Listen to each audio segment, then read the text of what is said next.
Awesome. Well, first of all, as I was saying a minute ago, thank you for doing this. Thank you so Um, much. Thank you for having and me. we are wearing the same outfit, so it's totally cool. There you go. Worked out well. Yeah. Neither one of us willing to admit what's under the recording, but that's the charm of the current times. I can stand up with a clean conscience, right?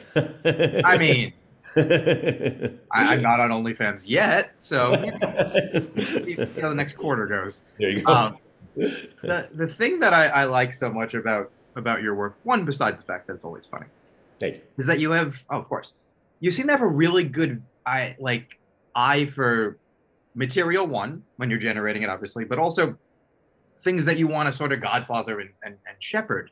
Mm. And I'm always curious how that works because obviously you have to get to a certain level to be able to say my name is worth something and not sound like a monster.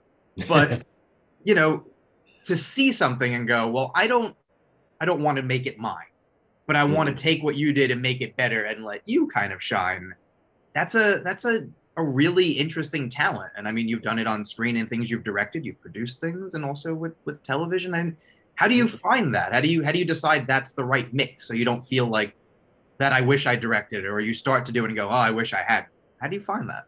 Well, it's you look for stories that you think people want to hear, and the stories that you go, oh, I see this could be something great, and then you go, is the person who's pitching it or who came up with it, are they passionate about it, and do I go, wow, they could take this and make this great, and it's not my voice, because that's the biggest thing for me is like I know my voice, and my voice is out there, and I've done it, and will continue to do it, but I don't want to keep hearing my voice over and over again. I want other people to get their voices out there because that's what people are looking for. People don't want to hear the same thing. And you go through periods where you feel like you're just hearing the same voices on everything that you're watching, and then suddenly something comes out of left field that's so mind-blowingly different, and you're just like, wow, I get excited when I go like, I would have never thought of that. That's what gets me excited. And then when I get that, then I don't have the ego to go like, and now I'm going to get in there and really show them how to do it. Like they know what they're doing. My biggest thing is just in the beginning, making sure everything's right, the idea's right, the people in charge, or bring it can do it. And then I like to kind of get out of the way because I've worked on the other way where, then the person comes in and then they micromanage you. And it's like, either you protect the person's voice or you try to meld another voice into it.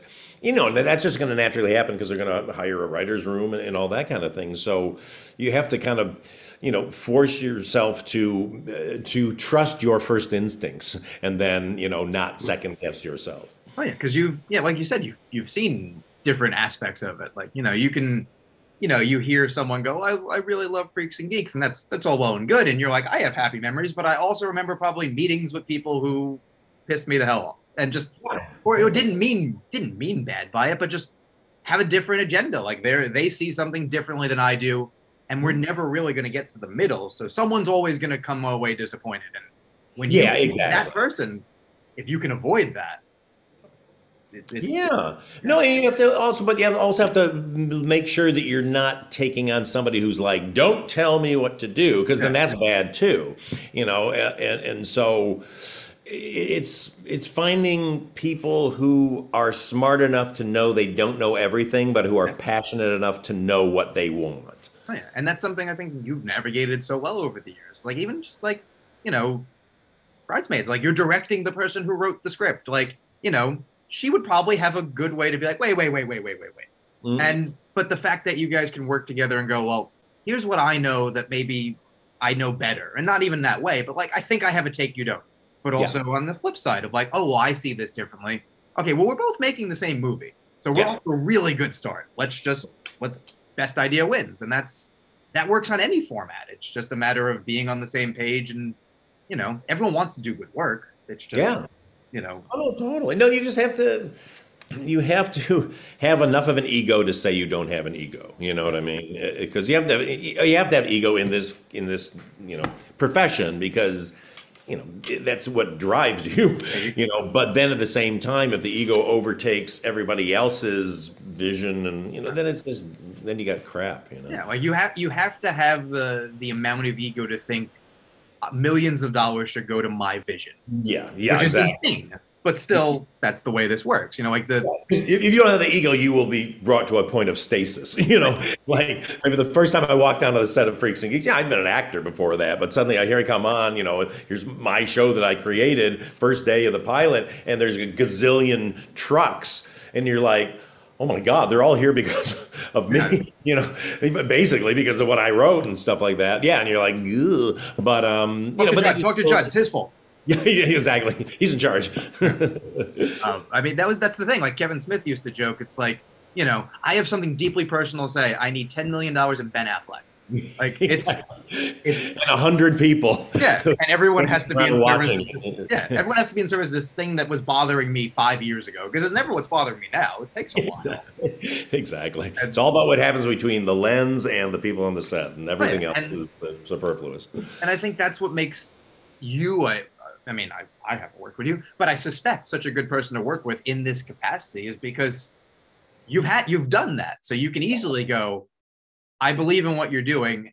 Here's how I'm going to help you make it better. And if you need more help, I'm here. And if you don't, I'm going to sit here and watch, and I'll cast the same check that you do. So let's have a good time. Totally. And I'll just kind of like, you know, then when I watch, like, oh, that's great. Or like, oh, hey, here's an idea, take it or leave it. You know, I mean, sometimes you have to be kind of, you know, you should do this because, you know, it's going to fall apart, or the people above us aren't happy about that, you know, but that happens. Here's the thing. When you put the time in to get the right people, you don't have those situations because you kind of vet them beforehand. You know, I do a lot of vetting, trust me. Me and my company and I, we basically, if something's going to go down, we call around to, you know, who's worked with so-and-so, you know, and you don't want one reference because, you know, somebody could have a bad experience and, you know, maybe those people were terrible, you know, so you really do your due diligence to make sure, you know, across the board with creative and actors and all that kind of thing. The best, most fun thing you could possibly doing, you know, it's going to be 6 weeks, 4 weeks, 8 weeks, 12 weeks. There's going to be days where you're like, this sucks, I hate this, just because that's the nature of human beings. It's the nature of working. It's the nature of making something creative, but doing it in the least fun way possible. Let's do it a million times until it's no longer fun, but it's fun for other people. Yeah, well, I mean, I just want everything to be fun. I mean, honestly, it's our mantra in our company is no drama. We are no drama. You know, we don't create drama. We don't bring on people who create drama for us. You know, and it should just, everybody should have fun. What we're getting to do is the greatest job in the world. We're the luckiest people on the planet that we get to do this kind of thing. You know, and the pressure's high, but you know, it goes along with the gig. Well, that's why success is helpful. It's not just the like, that is nice. You know, like, yeah, the mansions are great, but you know, the fact that you can be like, I made these films that made money. I made this show that succeeded.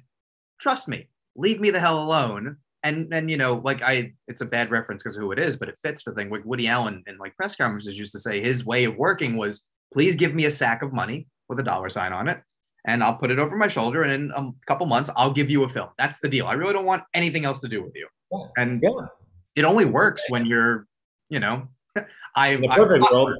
Yeah. Those days are getting very, very far behind us. But you know, you just want to be somebody that people trust. Here's the thing: you want them to trust you. They're never going to fully trust you, no matter who you are, because the industry always goes, this is the one they're going to lose their minds. Oh yeah, because they're like, it's, you know, Bridesmaids got Oscar nominations, and Spy was great, and Ghostbusters made money, but it could have made more money. And that, like, wait, you were complimenting me until you finished that sentence. Oh no, totally. And then even if like you've got a string of hits, there's still be something in their head to go like, and now they're going to try to pull off their art film, their non-commercial art film on us. They're, you know, and so you're always like, no, guys, I want this to be more successful than you do. Trust me. No, but so it's built into the DNA of it. We put away the script for Simple Plan too. That like it was supposed to be in German and black and white, but exactly. I guess I'll do the thing you want. My way. Like, I'll entertain people. All right, whatever. Fine, it's okay. Fun costumes and a twisty noir. All right. I hear you. Like there's, you know, but that's what happens. You know, I think having the HBO Max factor is also kind of interesting because, you know, they're not brand new, but they're still new enough that I feel like the check comes a little easier than maybe it will 5, 6, 7 years down the line. when You know, they, I yeah, mean, I've always said, I mean, for my whole career, I'd rather do the first scripted show on QVC than yeah, go into the network that has a million rules and things and they know, because that's where interesting stuff comes from. That's why, when HBO Max came along, we were so excited to get in there, and there's so many new places now that you can do that, and it's fun. But, the minute somebody has a hit, they have a template, and then it gets yeah. a little, kind of like, That's oh, why you want to be the template and be like, I got you. thank you. Exactly. I'd like to be Do what Mr. I want. Which is Mhm. what's the funny thing that like having a having getting set to make a movie, having a show on Fox, having a show on HBO Max, like having all these things at once. It's kind of like you're having all of the experiences, and in a way, it's probably good to be like, well, I can't focus all on this, so please do this right. I'll check in.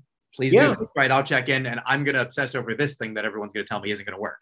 Yeah, no, I mean that's very true. It's very, you're only as good as the people that you work with. I'm Yeah. telling you. I've got my company, Dan Magnante, who runs my TV division. He's a rock star. I'm able to go like, Dan, you do this, you do this. I'll take a look at the dailies. I'll read the scripts. But and then Ellen Rappaport, who created that, is amazing. But then on Flatch, I'm more, I directed a bunch. So, and Jenny's an old friend. Jenny Bick's an old friend of mine. So, but then I'm doing this giant movie, this, School for Good and Evil, that's just consumed my life for the last 2+ years.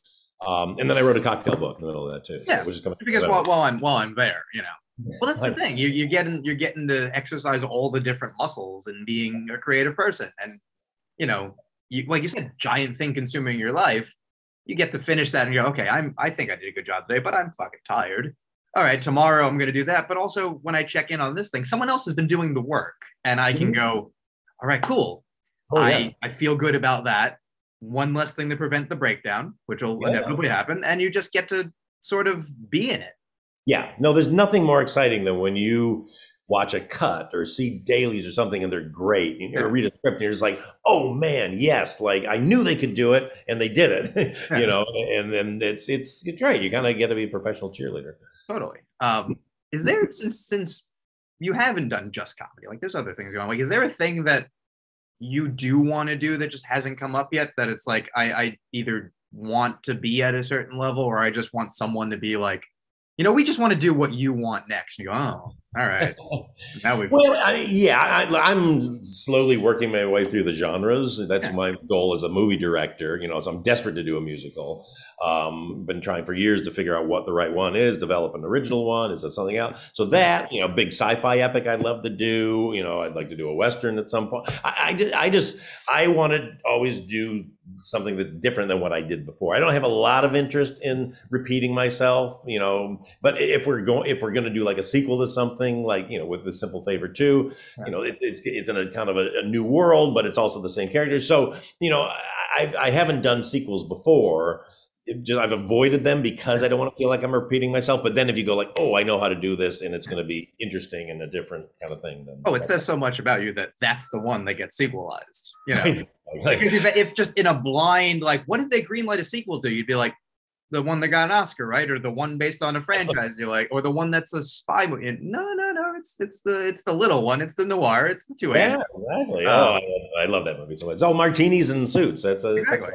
You're like, this is just what I would do if I was an attractive woman. So I don't show my therapist, but exactly without the murder. But well, let's leave everything on the table. There you go. Never say never.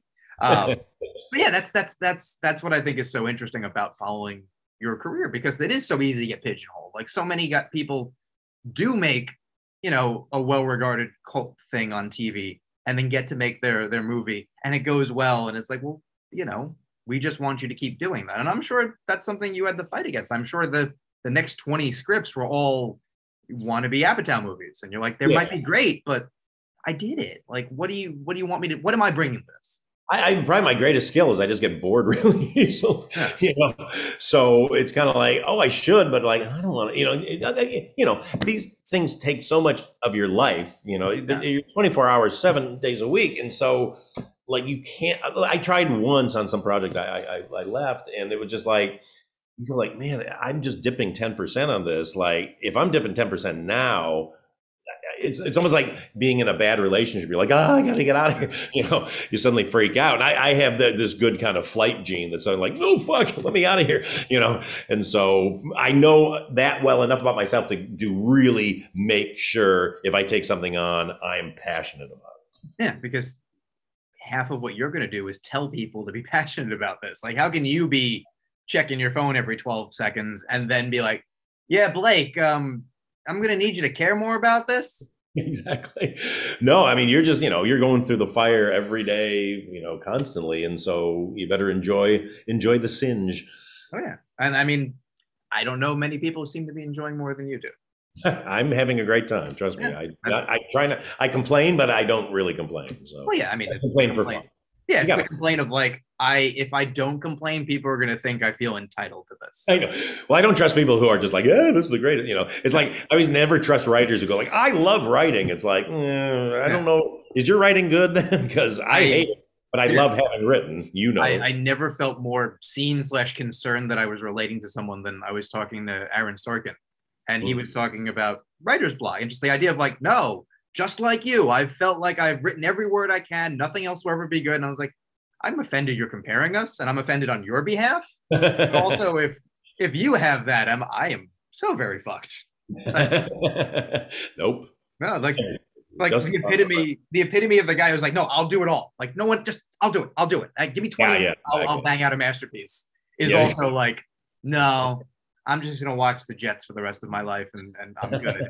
And I relate to that, but also I'm like, but you can do it well, and I'm sitting here, getting ready to go watch a Cronenberg movie. So life is a little different. All going into the brain, and it's all synapses, and once they hit, man, it's kind of like a jigsaw puzzle, though. I mean, I find that with inspiration, it's like you just kind of go, I don't know what to do, I don't know, and then search, and then the one weird thing you see because you walk down the different street or you turn on the radio at the one time, and it's like there's that last piece of the puzzle. You kind of sit and wait for inspiration sometimes. I just find the thing you got to do is kind of go out and look for the inspiration, and then you won't find the inspiration you thought you were going to get, but it's the other one. It's like dating.